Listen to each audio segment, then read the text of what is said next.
मेरे प्यारे बच्चों, आप सभी को नमस्कार। मैं अगर आपसे ये पूछूं कि दुनिया का सबसे तेज धावक कौन है तो हर कोई नाम बताएगा उसेन बोल्ट। अगर मैं आपसे कहूं कि दुनिया में सबसे निडर आदमी कौन है जो किसी जानवर से नहीं डरता तो उसका नाम है बियर ग्रिल्स। लेकिन अगर मैं आपसे ये कहूं कि एसएससी सीपीओ 2024 का रियल टॉपर कौन है तो शायद आप कंफ्यूज हो जाएंगे, लेकिन फिर भी आपको समझाता हूं। एसएससी सीपीओ 2024 रैंक 1 जिस बच्चे के आए उसके एक्चुअल में जो नंबर है वो 357 है। 357 नंबर है, 20 नंबर उसे एनसीसी के मिले तो 377 नंबर हुए और उसकी रैंक 1 आई। ऐसे ही अगर आप आगे चलें, 2 हो, 3 हो, 5 हो, बहुत सारे बच्चे हैं। मैं अगर रैंक 3 एग्जाम्पल के तौर पे उठा के देखूं, रैंक 3 पूरे एसएससी सीपीओ में रैंक 3 जो बच्चा है उसके एक्चुअल में नंबर है 349 और कट ऑफ जार के 353। मतलब अगर एनसीसी ना हो तो जिस बच्चे की रैंक 3 आई है वो सीपीओ क्वालिफाई भी नहीं कर पाए। आप मेरी बात समझ पा रहे हैं?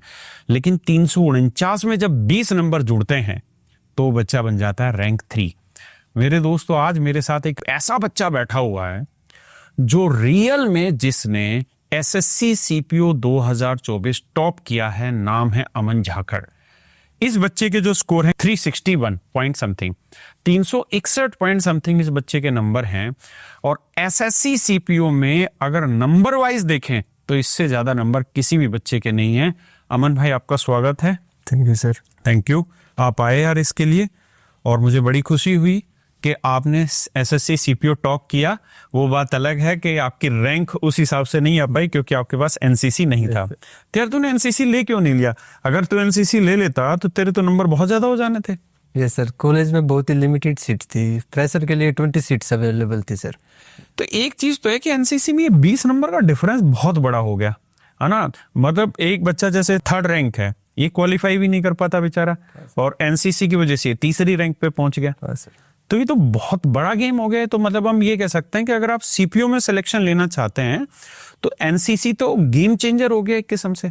बिल्कुल सर, क्योंकि जहां आप लिस्ट क्वालिफाई नहीं कर रहे हो और वहां आप रैंक 3 पे पहुंच जा रहे हैं या रैंक 1 पे पहुंच जा रहे हैं, जबकि एक्चुअल में उनकी अगर मैं रो स्कोर के हिसाब से रैंक देखूं तो बहुत कम होगी। यस सर, है ना। वो बिल्कुल भी टॉप 10 कैटेगरी में नहीं आते, लेकिन एनसीसी की वजह से। तो भाई सबसे पहली चीज तो ये कि जो भी बच्चे देख रहे हैं, एनसीसी सी सर्टिफिकेट की कोशिश करो लेने की जब आप ग्रेजुएशन कर रहे हैं, तो बहुत जरूरी है। एग्जाम सर पर है तो रिवीजन भी दमदार होना चाहिए। पेश है राकेश यादव सर की मैथ रिवीजन बूस्टर बुक। इसमें मिलेंगे सभी जरूरी फॉर्म्यूल, थ्योरम्स, स्मार्ट कॉन्सेप्ट्स और शॉर्ट ट्रिक्स, वो भी बाइलिंगुअल भाषा में।